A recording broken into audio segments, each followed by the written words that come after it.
The truth and the lie.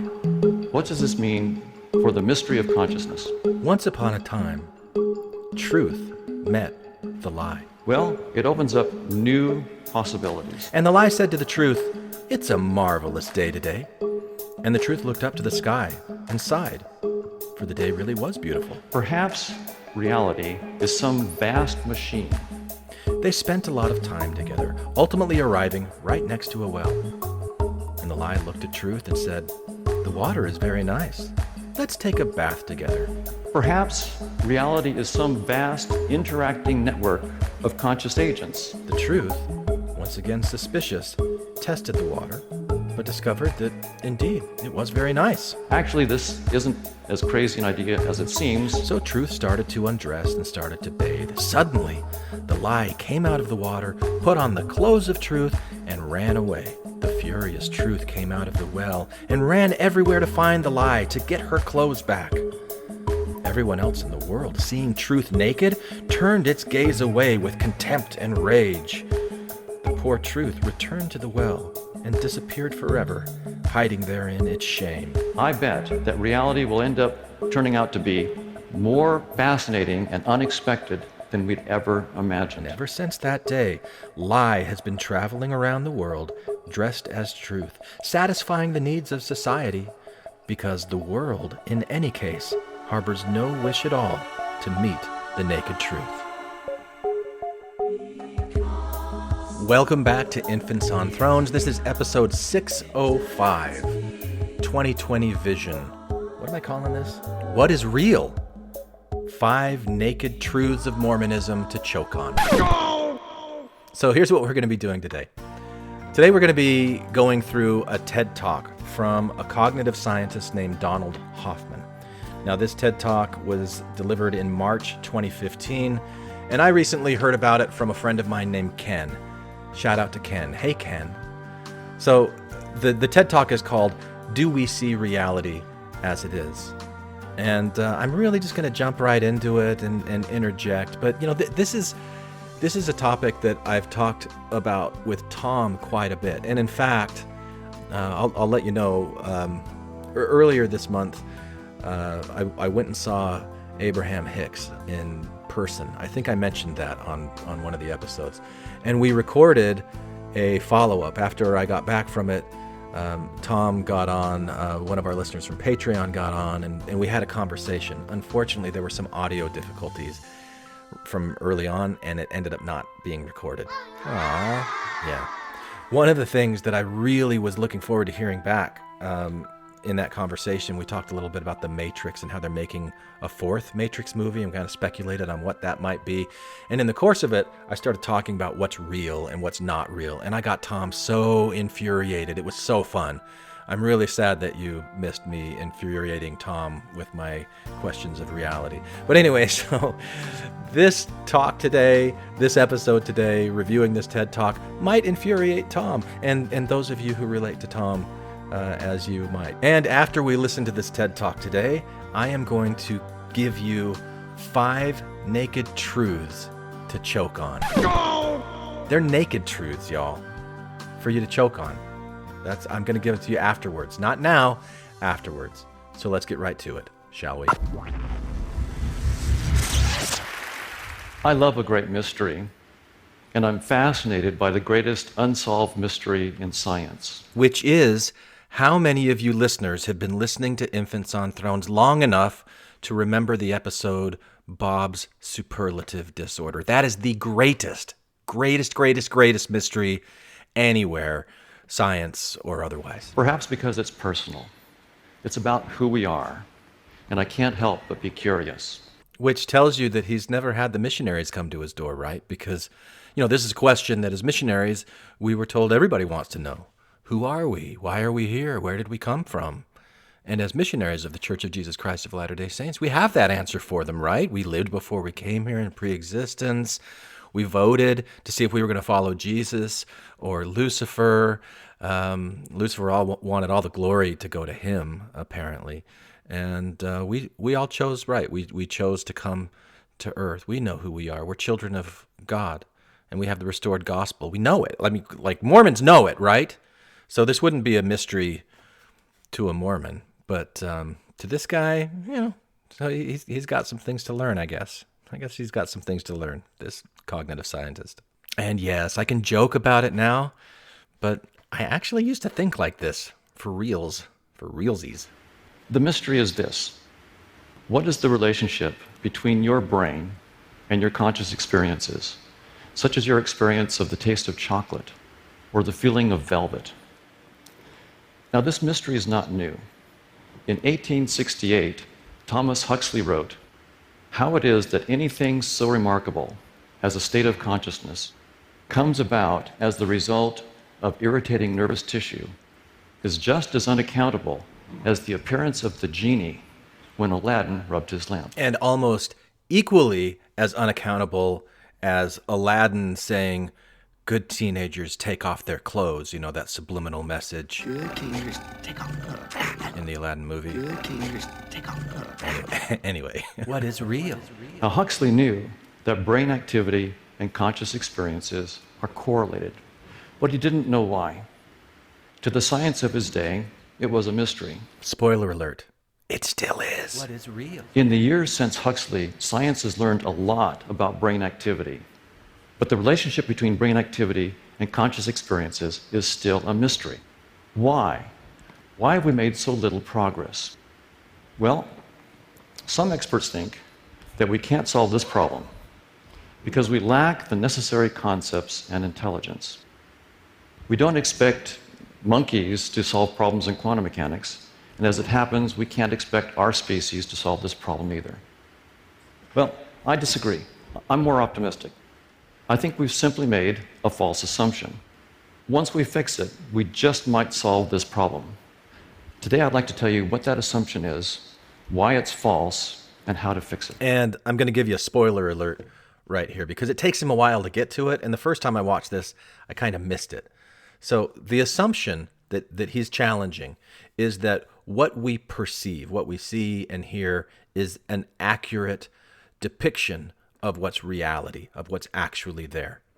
And so what he's going to build towards is that it's not necessarily accurate in saying that it's whole and complete and you get the whole truth, nothing but the truth, but that the portions of the things that we're able to perceive are accurate enough. This is kind of like Jordan Peterson's true enough. It's accurate enough. It's true enough that we see what's there, that we've evolved to be able to see the tiger or the snake or whatever the danger might be, that it's accurate enough, but it's not a whole picture. And so if you confuse seeing accurately the little sliver of thing for seeing the whole, you get yourself into trouble. That's the assumption that he's going to be challenging here, and that I'm going to be building on a little bit later to talk about the Mormon Church being true or not true. Interesting, intriguing. Yeah, who knows? Let's begin with a question. Do we see reality as it is? What is real? I open my eyes, and I have an experience that I describe as a red tomato a meter away. As a result, I come to believe that in reality, there's a red tomato a meter away. I then close my eyes, and my experience changes to a gray field. But is it still the case that in reality, there's a red tomato a meter away? I think so. But could I be wrong? Could I be misinterpreting the nature of my perceptions? I got to be honest here. I don't find the red tomato example that compelling. And maybe I don't get it. Maybe I don't quite understand what he's saying here. But if you, I guess it's kind of like, does a tree make sound if it falls in the forest and there's no one there to hear it? I mean, in that case, I think it's an interesting question because you say, what is sound? Well, sound is what we call it when molecules in the air are disrupted, and that disruption hits a human eardrum, and the human eardrum is able to acknowledge it, record the sensory perception of hearing that. So if there's no one there to hear it, there's no human eardrum for the air molecules, disrupted air molecules to impact, does it technically make a sound? I mean, it's the semantic game. It's all about how you define what sound is. If the question was, is the tree really there? And does the tree really disrupt the air molecules when there's not a human around to see it or hear it?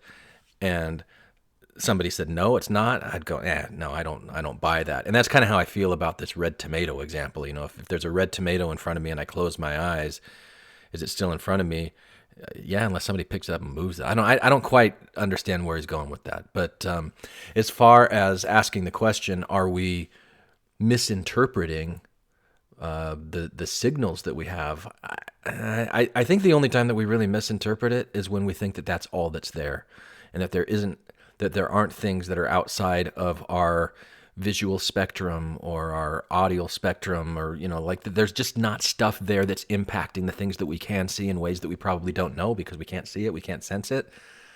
To me, I think that's where we make the mistake, and that's where I find topics like this really interesting and compelling. But the red tomato example, I don't know.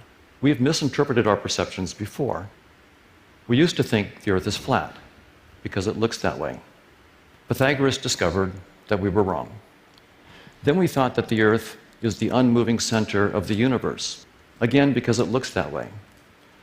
Copernicus and Galileo discovered, again, that we were wrong. Galileo then wondered if we might be misinterpreting our experiences in other ways.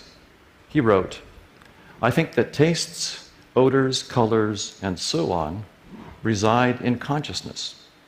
Hence, if the living creature were removed, all these qualities would be annihilated." Now that's a stunning claim. Could Galileo be right? Could we really be misinterpreting our experiences that badly?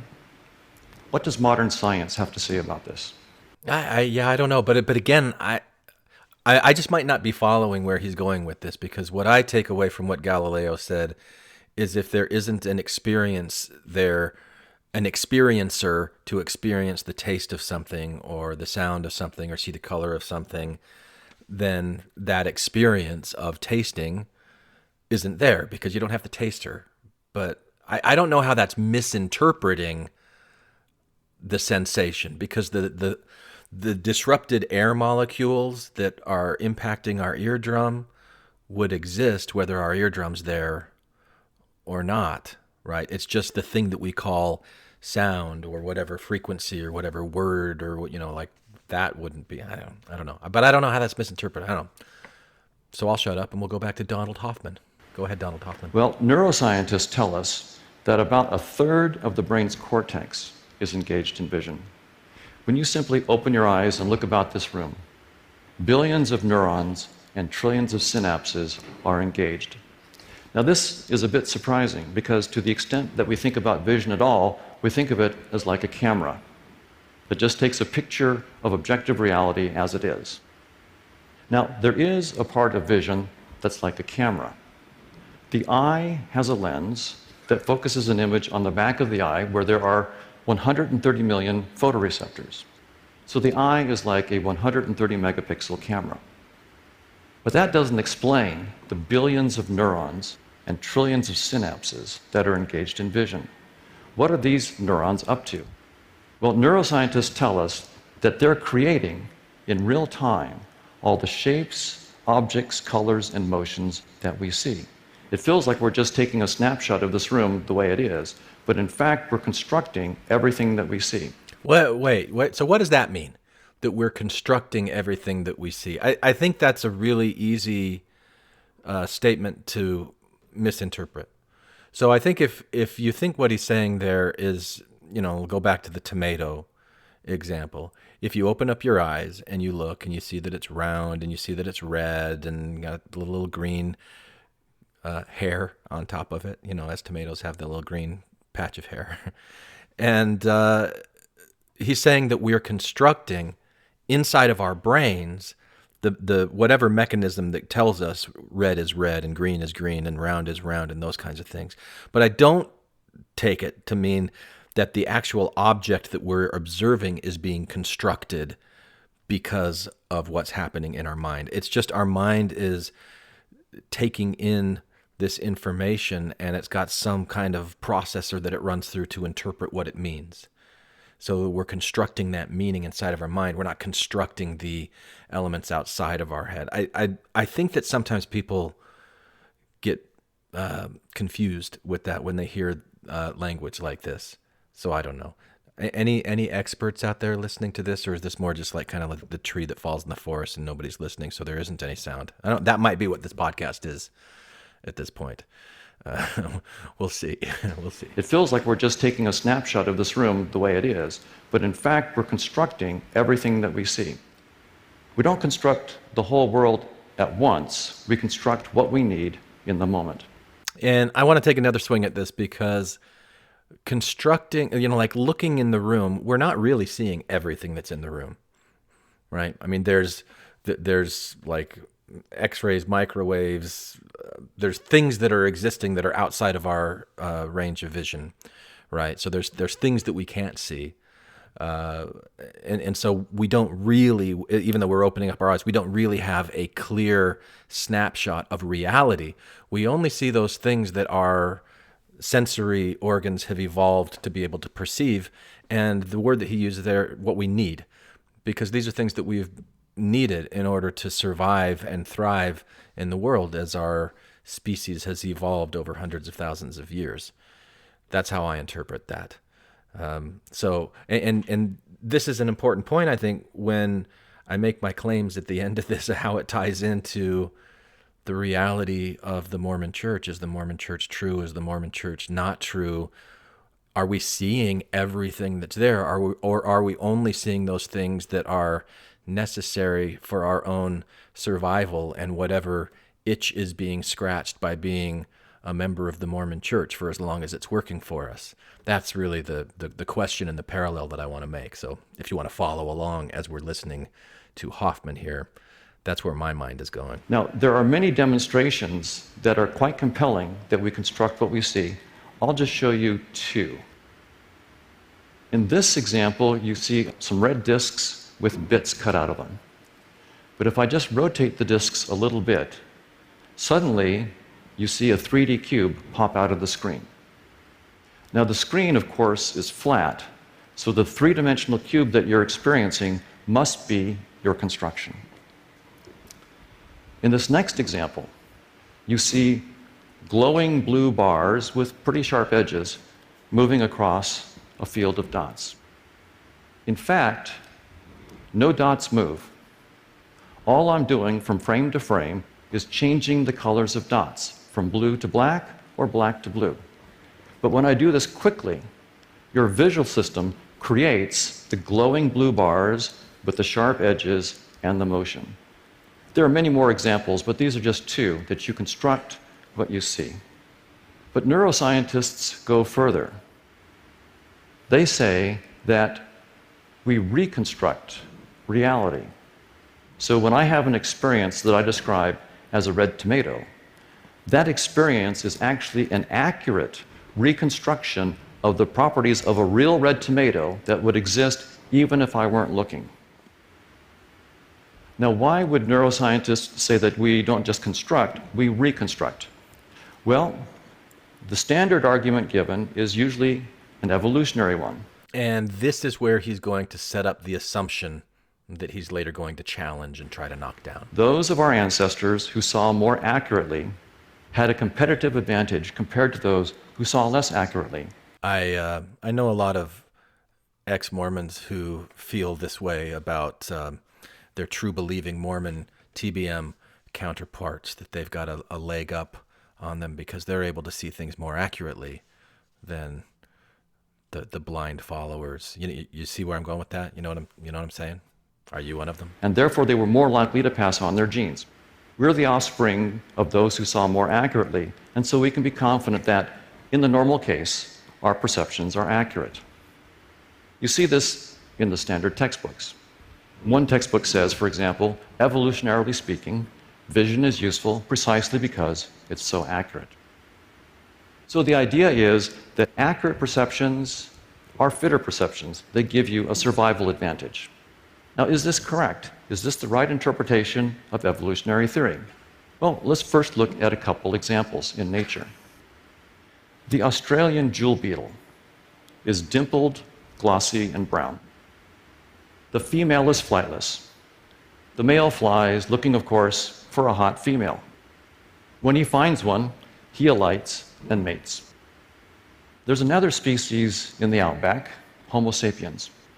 The male of this species has a massive brain that he uses to hunt for cold beer. And when he finds one, he drains it and sometimes throws the bottle into the outback.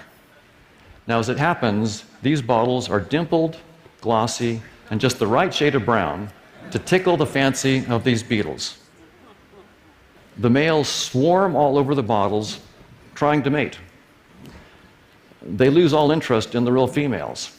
A classic case of the male leaving the female for the bottle.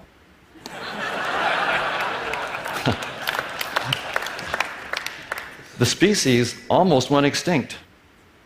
Australia had to change its bottles to save its beetles.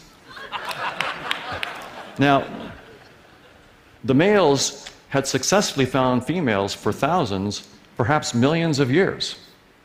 It looked like they saw reality as it is, but apparently not. Evolution had given them a hack.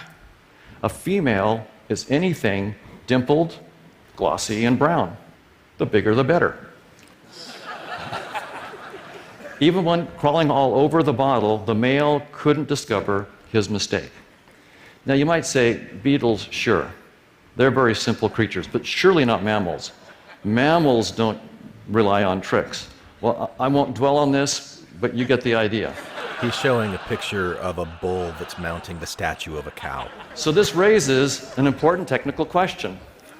Does natural selection really favor seeing reality as it is? You know, and I want to pause it here, and I think I want to riff a little bit on the Book of Mormon. Because the Book of Mormon might be compared to one of those beer bottles that's brown and dimply and is something that the male beetle confuses for the female beetle. You know, in our case, in the human case, if you subscribe to the idea that humans co-evolved with religion for hundreds of thousands of years, and that religion filled a very important function of creating group unity, and that there's safety in group unity, you know, you can understand the very valuable role that religion played. So when Joseph Smith says, I'm going to write a book modeled after the Bible, called the Book of Mormon, because my theory is that it was written by Joseph Smith. It's this thing that looks like Scripture, it looks like the Bible, it feels like the Bible, it smells like the Bible, and it's attractive to people like the male beetles were attracted to the bottle. What do you think about that analogy? Do you think I made that connection? Did I land that? Did I land that one? I don't know. Stay with me. Let's go back to Hoffman. Fortunately, we don't have to wave our hands and guess. Evolution is a mathematically precise theory. We can use the equations of evolution to check this out. We can have various organisms or artificial worlds compete and see which survive and which thrive, which sensory systems are more fit.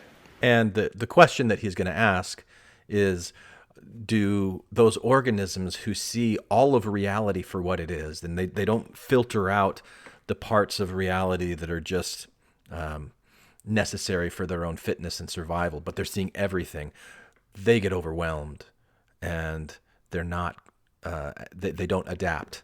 They really, but the ones that are able to ignore things that aren't important and just focus on the things that are important, those are the ones that survive. That's what he's going to be explaining here. And so as he's doing it, I would just ask you to think, what does that tell you about the role that religion would play, that the Book of Mormon specifically would play, even the Bible would play, in the evolution of our species? What functional role does that play, and what value is provided there? If you're saying, well, I see things for what they are, these things aren't true, is that going to be more valuable Or is it more valuable to do it another way? A key notion in those equations is fitness. Consider this steak. What does this steak do for the fitness of an animal? Well, for a hungry lion looking to eat, it enhances fitness. For a well-fed lion looking to mate, it doesn't enhance fitness. And for a rabbit in any state, it doesn't enhance fitness. So fitness does depend on reality as it is, yes, but also on the organism, its state, and its action. Fitness is not the same thing as reality as it is, and it's fitness and not reality as it is that figures centrally in the equations of evolution. And I think what he's talking about here is very similar to something that Chelsea Shields has said on this podcast before. Several years ago, there was an episode on placebos, the placebo effect. And Chelsea was talking about time that she spent in Africa doing field work. And she saw the way that a shaman was interacting with people in the village. There was a girl that was accused of being a witch, and in order for her to have the witchcraft removed, she had to go through some kind of a ritual beating. And Chelsea looked at that through her Western values and her Western eyes and saying, that's horrible. First of all, witchcraft isn't real. And so you're pretending to this thing, you're beating this girl. And so she talked about this experience. Matt and Scott were on, and they're like, yeah, but it was wrong what they were doing. And Chelsea said something like, well, do you want to be right or do you want to be effective? And what she learned through her experience, because the shaman knew that it was really difficult for Chelsea to see this girl being ritually beaten, the shaman agreed that if Chelsea was around, he would not beat the girl. Win-win. And the girl came to Chelsea and said, thank you for being there. I want to avoid being beaten. The problem was that if she wasn't beaten, then she couldn't have the witchcraft removed from her. And if she couldn't have the witchcraft removed from her, her family would not accept her. So after several weeks of being shunned and exiled because of her supposed witchcraft, she came to Chelsea and said, would you actually not come to the ceremony this time? I need to go ahead and receive that ritual beating so that I can have my place again with my family. And that was something that was really hard for Chelsea to do, but she recognized, okay, there's these cultural differences where this is a very real thing for him, for these people that have to do with their fitness. And so she asked the question, do you want to be right or do you want to be effective? And I think that's what he's talking about here when he's saying focusing on fitness as a feature of evolution rather than reality, like all of reality. Does that make sense? So in my lab, we have run hundreds of thousands of evolutionary game simulations with lots of different randomly chosen worlds and organisms that compete for resources in those worlds.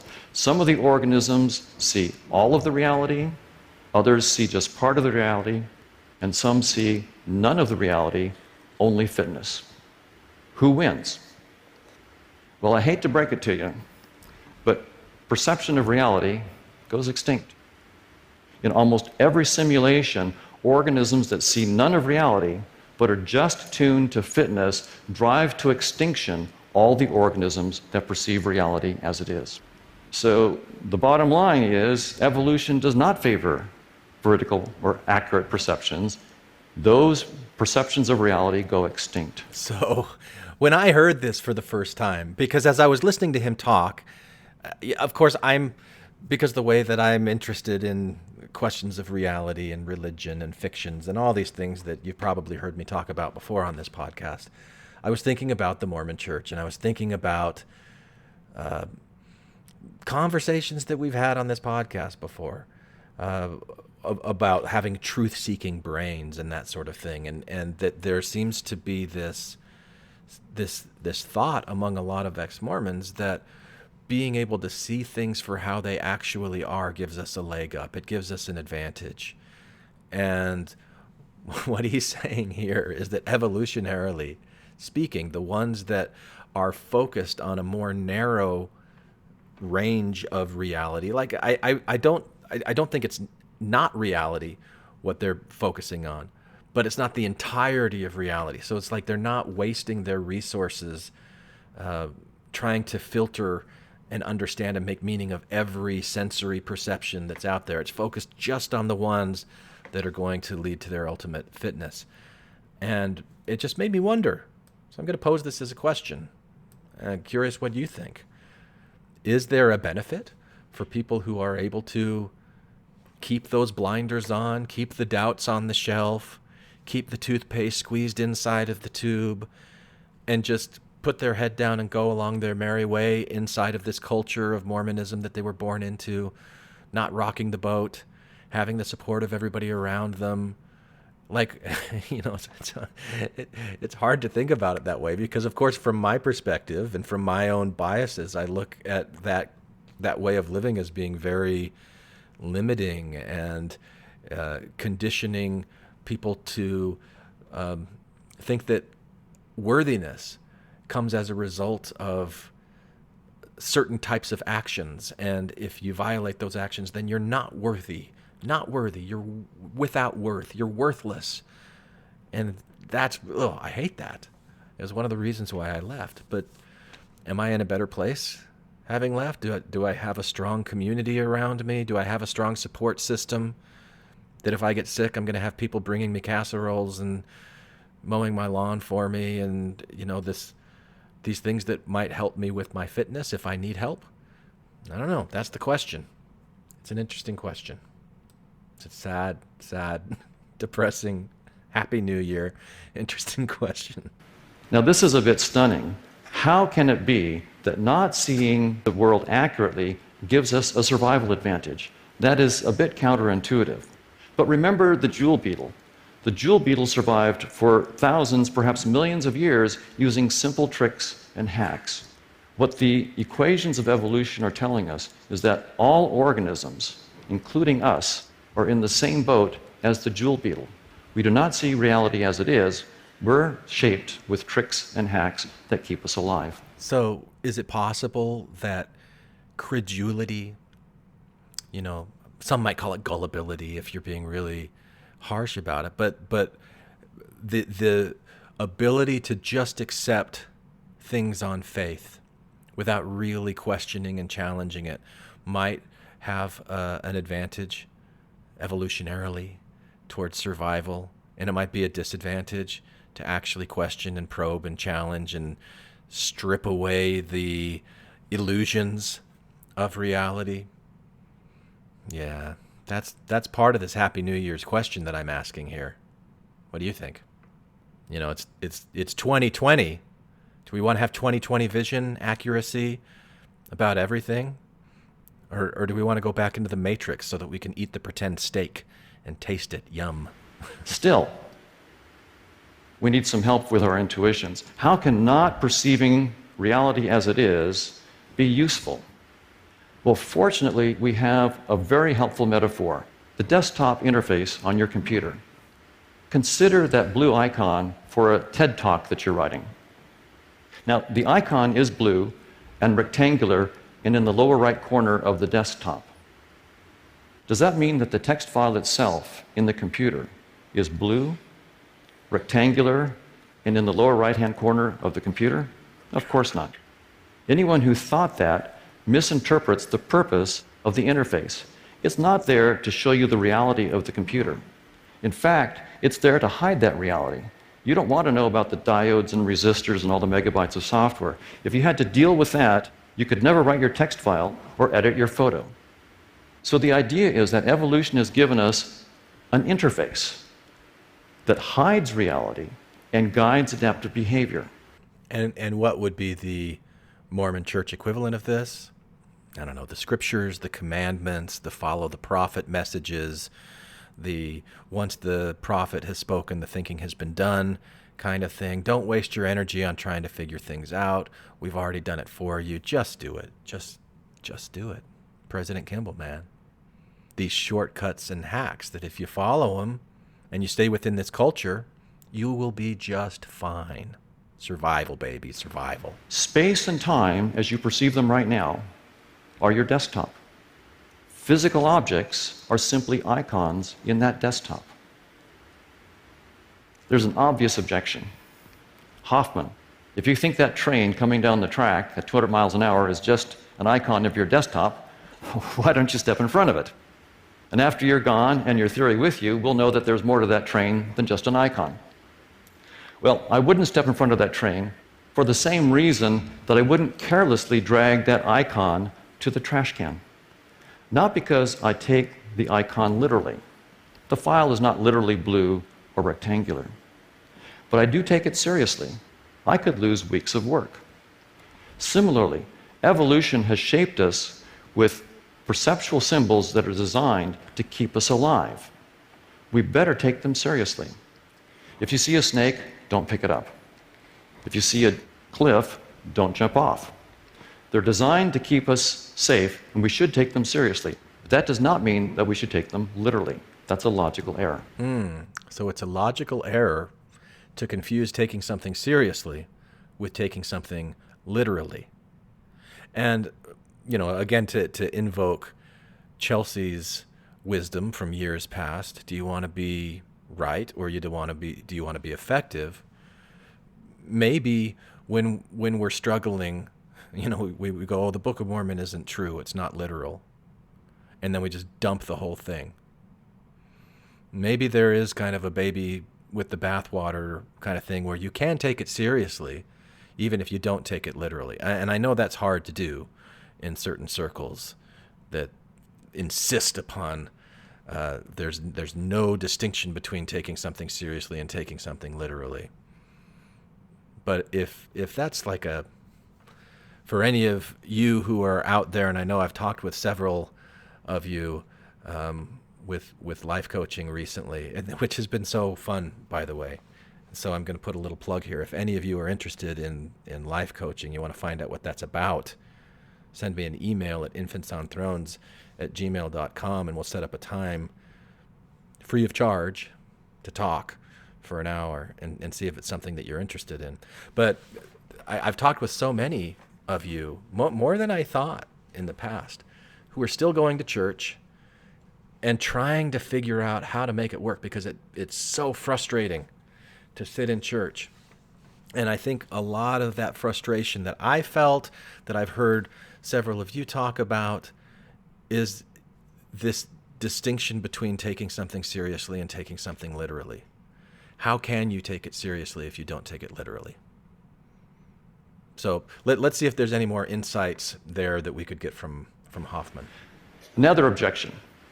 Now, there's nothing really new here. Physicists have told us for a long time that the metal of that train looks solid, but really it's mostly empty space with microscopic particles zipping around. There's nothing new here. Well, not exactly. It's like saying, I know that blue icon on the desktop is not the reality of the computer. But if I pull out my trusty magnifying glass and look really closely, I see little pixels, and that's the reality of the computer. Well, not really. You're still on the desktop. And that's the point. Those microscopic particles are still in space and time. They're still in the user interface. So I'm saying something far more radical than those physicists. Finally, you might object, look, we all see the train. Therefore, none of us constructs the train. But remember this example. In this example, we all see a cube. But the screen is flat. So the cube that you see is the cube that you construct. We all see a cube because each one of us constructs the cube that we see. Yeah, I mean, I feel the same way about this train analogy as I do about the tomato analogy, and I feel like he's kind of, I don't know, maybe it's just me, I don't understand what he's saying when he's talking about you construct it in your brain. But when he's saying that, what he's claiming is very radically different, because he's claiming that they aren't really a part of space-time, but that things being a part of space-time is something that you're constructing in your brain. I don't really get that. That doesn't really make a lot of sense to me. But what does make sense to me is that things that are there, things that are really in the world that we are looking at, and we see there's color around them, there's speed, there's sound, there's all these things that we can experience. We need to take them seriously, whether they are the entirety of reality or not. To be able to understand what these things are doing, even if it's something that is fake, like pseudepigrapha. So, you know what pseudepigrapha is? Pseudepigrapha is something. It's fake scripture. It's written in the style of scripture, passed off as if it is scripture, but it's written in a different time by a different person, and that's basically what the Book of Mormon is, the Book of Moses, the Book of Abraham. It's pseudepigrapha. But what is it doing? Just because it's a fake thing, just because it's not really what it says that it is, it's still an actual artifact. It's a real thing that really exists in the world. It's a part of space-time. And it has real functions. It's a real value in what it's doing for this group of people. And something that needs to be taken seriously in considering, what am I going to do now that I've opened up my eyes and I see that this Book of Abraham isn't really the Book of Abraham? And it's kind of silly, actually, when I look at it. There's a place in there called Potiphar's Hill. This is like way before, like Abraham was way before the Joseph in Egypt story, and he goes to a place called Potiphar's Hill. Anyway, so like, what do you like? For me, when I started seeing that stuff, just because I like playing around, I just started mocking it. But then it pissed people off. It did not help make friends and influence people inside of the Mormon Church. So I didn't take it seriously enough for what it was. I just mocked it and played with it and had fun with it, which I'm not going to judge. I did it. I enjoyed it. I chose it. So I'm learning new things now. I'm asking different questions and sharing that with you. So that's what this is about. The same is true of the train. We all see a train because we each see the train that we construct. And the same is true of all physical objects. But, like, you haven't said anything, Hoffman, that makes me, like, that demonstrates, like, there's no evidence that we're constructing it. Like, what? It's not really there? We're just constructing it like it's magic and we're Harry Potter? Like, I don't really understand what you're saying. If you're talking about the way that we create it in our mind, I covered this earlier. This part gets a little bit problematic for me. Ken. We're inclined to think that perception is like a window on reality as it is. The theory of evolution is telling us that this is an incorrect interpretation of our perceptions. Well, I mean, even understanding the principle of confirmation bias, you know that, like, nobody has this blank, biased-free view of the world. Like, we're all interpreting the things that we see and the meaning that we assign to it based on past experience, past emotions, things that have been good, things that have been bad, the way that we judge stuff, things that we want to be true, things that we don't want to be true. Confirmation bias plays such a strong role in our perception that I don't know. I don't think that people all look at the world as if we're seeing it as it really is, but maybe you do.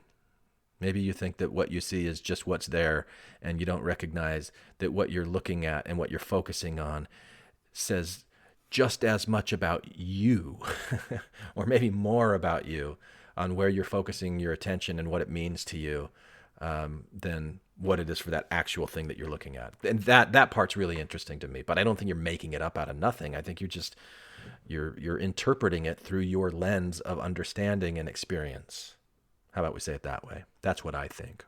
And I have a degree in folklore, baby. Instead, reality is more like a 3D desktop that's designed to hide the complexity of the real world and guide adaptive behavior. Space as you perceive it is your desktop. Physical objects are just the icons in that desktop. We used to think that the Earth is flat because it looks that way. Then we thought that the Earth is the unmoving center of reality because it looks that way. We were wrong. We had misinterpreted our perceptions. Now we believe that space-time and objects are the nature of reality as it is. The theory of evolution is telling us that once again, we're wrong. We're misinterpreting the content of our perceptual experiences. There's something that exists when you don't look, but it's not space-time and physical objects. It's hard for us to let go of space-time and objects, as it is for the jewel beetle to let go of its bottle. Why? Because we're blind to our own blindnesses. But we have an advantage over the jewel beetle, our science and technology.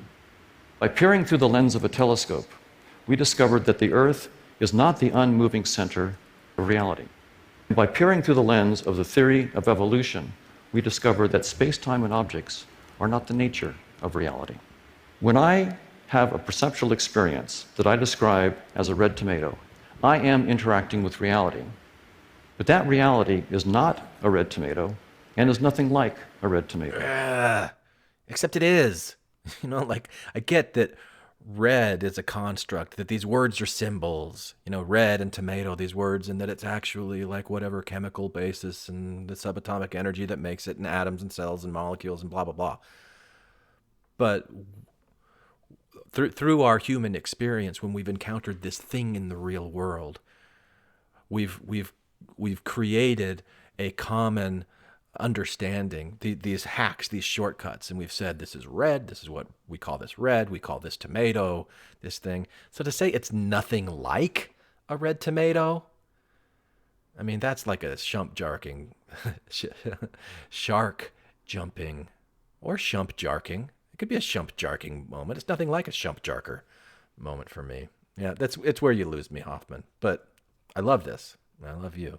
I love everyone. It's all about love. Similarly, when I have an experience that I describe as a lion or a steak, I'm interacting with reality, but that reality is not a lion or a steak. And here's the kicker. When I have a perceptual experience that I describe as a brain or neurons, I am interacting with reality, but that reality is not a brain or neurons, and it's nothing like a brain or neurons. And that reality, whatever it is the real source of cause and effect in the world. Not brains, not neurons. Brains and neurons have no causal powers. They cause none of our perceptual experiences and none of our behavior. Brains and neurons are a species-specific set of symbols, a hack. It's a really powerful statement. It's a really powerful claim that he just made, that brains and neurons are species-specific hacks.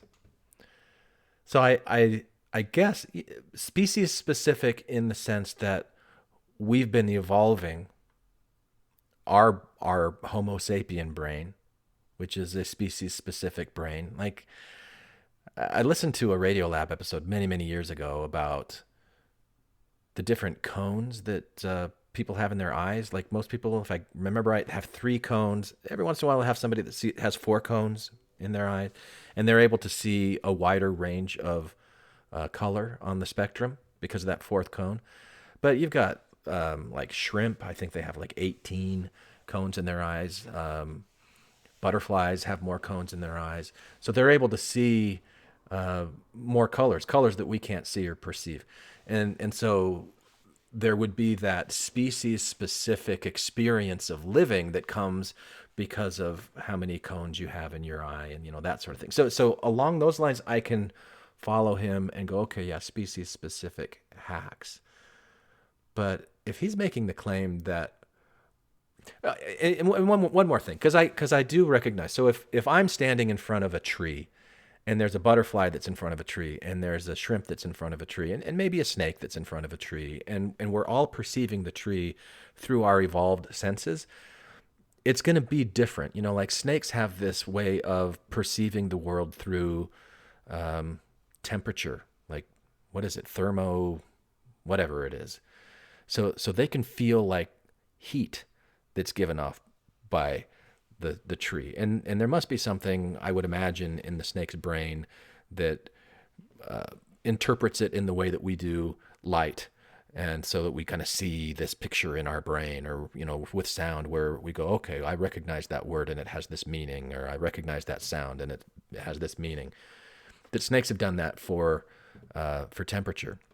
And so the tree in front of it would appear very different to a snake or to a bat that doesn't have sight. They just have the sonar. And so the echoes of the sonar coming back is creating a different picture in their brain. So what we're seeing is kind of like the blind man and the elephant. We can never really, we can't say that the human experience of what that tree is more valid than what these other species and what their evolved senses have been able to tell it. It's not more valid than their experience of what it is, and it's different. So it's species specific. Anyway, I've gone on pretty long on this tangent. I think that's what he's talking about here. That's where I can follow him. And I think even within species specific, you can have cultural specific hacks that we develop within the subgroups of our Homo sapien species. And Mormons are definitely a very, very strong, high context folk group that have a lot of traditions and beliefs and customs and songs and food and all of these things in common that then have an impact on our brain, on the way that we see the world. And so there's cultural specific ways that our brains and neurons act as well, I would assume. All right, back to Hoffman as he wraps it up. What does this mean for the mystery of consciousness? Well, it opens up new possibilities. For instance, perhaps reality is some vast machine that causes our conscious experiences. I doubt this, but it's worth exploring. Perhaps reality is some vast interacting network of conscious agents, simple and complex, that cause each other's conscious experiences. Actually, this isn't as crazy an idea as it seems, and I'm currently exploring it. But here's the point. Once we let go of our massively intuitive but massively false assumption about the nature of reality. And once again, that false assumption is that what we are perceiving is an accurate representation of reality. So once we're able to let go of that and to know, well, it's accurate species-wise for our survival, the fitness of survival, but it's not all of reality. It's not real, capital T, truth reality, right? That's what he's saying we need to let go of. It opens up new ways to think about life's greatest mystery. And the reason I like it, more than like new ways to think about life's greatest mystery, which is fun, I like that too, but to be more accepting of the way that other people view things, to be more accepting and to be less dogmatic, to be less rigid, to be less strident about my way of seeing things as being the right way. And going, oh, wait, it's not even a right way. At least as far as being complete and accurate. That I've got my own shortcuts and hacks, some of which are biologically inherited, others are culturally inherited. And so I can let go and I can be more accepting of other people and far less judgmental, and then less judgmental of myself because I'm not comparing and despairing and doing that whole thing. So that's where I see a tremendous value in a message like this from Donald Hoffman. I bet that reality will end up turning out to be more fascinating and unexpected than we'd ever imagined. The theory of evolution presents us with the ultimate dare. Dare to recognize that perception is not about seeing truth. It's about having kids. And by the way, even this TED is just in your head. Thank you very much. Go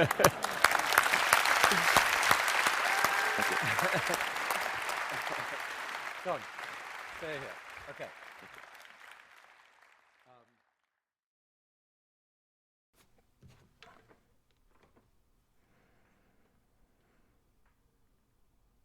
All right. So, having listened to Donald Hoffman's TED Talk with my interjections, I want to leave you with what I'm calling the 5 naked truths to choke on.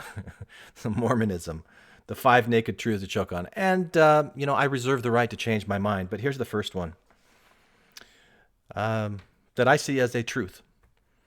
The Book of Mormon, the Book of Abraham, and the Book of Moses are not historical documents depicting true historical characters and events. They are, however, true historical documents depicting the tremendous galvanizing power of tradition, culture, and faith among the Latter-day Saint people. So they may not be real in the sense that the stories depicted actually happened, but they are unquestionably real in the sense that they bind a group of people together in a community dedicated to service and love for one another. So there's my first truth for I like to think that if there was anybody who's a true believer who's listening to this, there'd be parts of this that they'd be like, oh yeah, I can accept that, and other parts that maybe they'd choke on.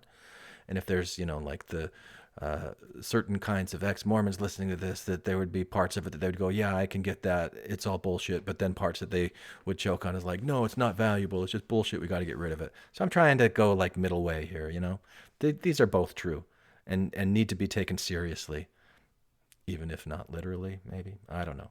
The second one, the closest that any human mind can come to a comprehensive, error-free understanding of the truth about any aspect of reality is only through our own flawed and biased symbols and images. And it's easy to confuse, for example, respect for a flag with respect for a country. But just as the flag is a piece of cloth that symbolizes the country, the very idea of country itself is a symbol that represents a very complex set of ideas, locations, customs, populations, etc., etc. So the same is true for churches and doctrines and beliefs about God. These are all symbols that are flawed, and they're an imperfect view of reality. That's my number 2 truth to choke on. Number 3 is that imagination is really all that we have. If you worship God by praying and listening for answers, what you're doing is using your imagination to focus your thoughts and to process information. Imagination is perhaps our most influential way of perceiving reality. It might even be considered a very true and powerful sixth sense. Not ESP, but just imagination. Just thinking about like what's on the other side of what we know. What are the possibilities that could be? How can we even begin to approach those things that are on the other side of what we know? It can only be through imagination. So that's my third point. And then the fourth point is connected. That many believers who fear this truth about imagination, they migrate to one extreme and they claim to know things that they don't really know. Did you ever do this? Testimony meaning, I know the church is true. And then on the other side of that, many former believers who do accept this truth, that it's all imagination, they migrate to the other extreme. And they claim that because it's imagination, it means that nothing that's being imagined can have any valuable basis in reality. But I think there's few people who are comfortable using their imagination with eyes wide open, with the knowledge that they are most certainly wrong about what it is that they're imagining, but they're right about the reasons why they're imagining it. I don't know. What do you think about that one? That's number 4. And then the fifth and final one. Are you ready? Are you sitting down? I want everybody who's sitting down for this. Joseph Smith was a true modern-day prophet of God in exactly the same way that every human being on this planet is a true modern-day prophet of God. Because we're all energetic beings. Source energy, right? We're expressing what we express. We're source energy making an expression of whoever we are. I'm not talking about supernatural stuff. This is just very normal. This is just who and what we are. We're all this energy that's dancing and playing with itself as us. And the Mormon Church is just as valid and true an expression, a human expression, as any other system, belief system, human expression that's expressed from this source energy that makes us. Nothing is totally right. Nothing is totally wrong. So that's my 2020 vision for 2020. And, the direction that this podcast has been going for a while and is going to keep going. So I hope you enjoyed it. And I'm going to leave you with an extended Easter egg that's a little story about Old Lady Truth that's from another podcast that I do called Mythology, if anybody's interested in that I occasionally do. I go in spurts with Mythology. I mean, I kind of go in spurts with Infants on Thrones too, but what can I say? The truth is, I spurt. And I say these things in the name of Donald Hoffman, Eminem.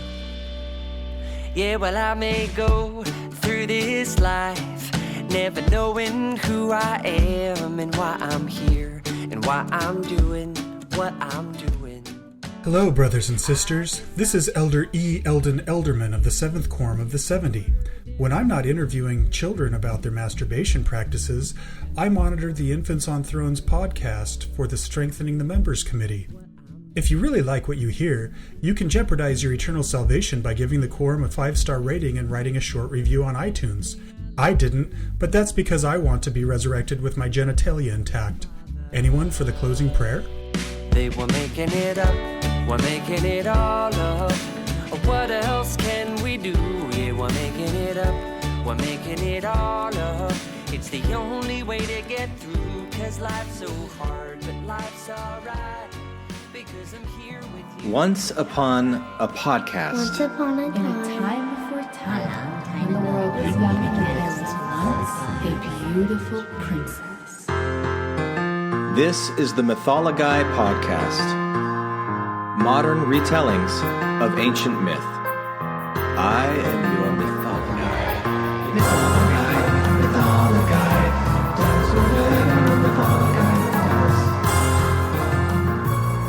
Today's episode, Old Lady Truth.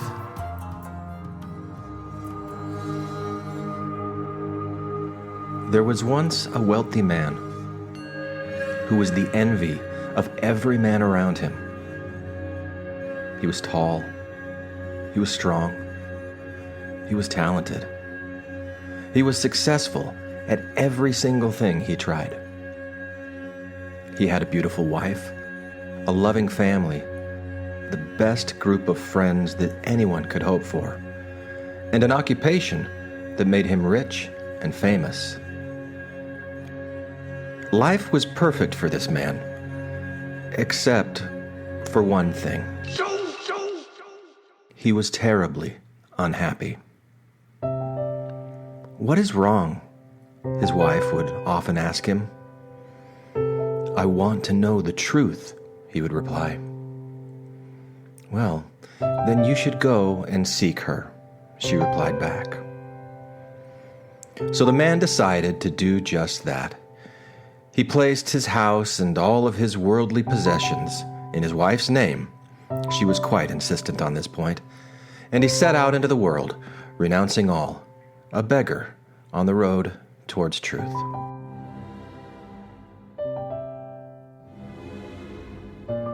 He first traveled to a nearby town and greeted the first man that he saw, a wise old fisherman returning from a long, hard day of work. "Hello," he said. "I am on a quest for truth. Can you point me in her general direction?" The fisherman looked at him for a very long time. "Those are a fine pair of shoes you're wearing. I wish I had a pair as fine as those." The wealthy man removed the shoes from his feet and handed them to the fisher. "They're yours. Now please, can you point me towards truth?" "Truth is an old woman living in a cave," said the wise old fisher. "I could tell you how to get there, but if I were you, I wouldn't start from here." And with that, the fisher took his leave. The man continued to the next town, where he came across a young girl gathering flowers in a field. "Hello," the man said. "I am on a quest for truth. I have learned that she is an old woman in a cave. Do you know where I can find her?" The girl looked at him for a very long time. "That is a fine cloak you are wearing. It must keep you very warm in the winter." The man removed his cloak and handed it to the girl. "It is yours. Now please, can you point me towards truth?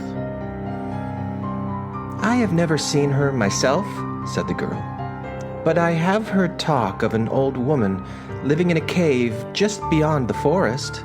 And with that, the girl took her leave. The man next turned his sights towards the forest. Cold and barefoot he wandered, lost. Lost for many days, until at last he came upon a fierce gray wolf. Hello, said the man. I am on a quest for truth. I have learned that she is an old woman in a cave, living somewhere in this forest. Do you know where I can find her? The wolf looked at him for a very long time. Those are very strong, meaty arms that you have, said the wolf. A single arm like that could sustain me through the entire winter. The man rolled up his sleeve and held out his right arm. It is yours, said the man. The wolf devoured it on the spot, bones and all. Now please, can you point me towards truth? I am truth, called out an old woman from behind him. Come, join me, you foolish man, before this beast devours the rest of you. Old Lady Truth took this man to her cave and drew up a warm fire. In the flickering light of its flames, he saw that Old Lady Truth was a wizened old woman with drooping gray eyes, sad but kind. When she smiled, he could just make out a single yellow tooth. That's gross. I love it. Her gray, thinning hair matted in a tangled mash behind her head, where bugs and worms and creatures of every kind used it gratefully as a nest. The skin on her face was nearly translucent, stretched perilously thin across her sharp, prominent bones.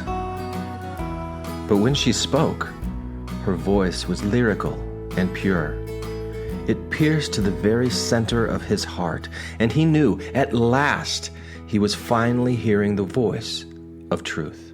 And for the first time in his life, he felt truly happy. He stayed with Old Lady Truth for a year and a day as she nursed him back to full health. She shared with him everything that she had learned throughout her life, everything that she knew of the heavens, everything she knew of the earth, everything she knew of the eternally connected hearts and minds of every creature living therein. And when a year and a day was up, the man stood and embraced her as he took his leave. My dear Lady Truth, he said to her, you have been so generous and so kind. You have taught me so much and brought tranquility of purpose to my life. You have done so much for me. Is there anything at all that I can do for you to repay you? Old Lady Truth looked at him for a very long time. There is something you can do for me, she finally replied. When you return to your life and speak to others of this time that you have spent with me, she said, tell them that I am young and beautiful. What does this mean for the mystery of consciousness? They were making it up, we're making it all up. Thank you for listening to Infants on Thrones.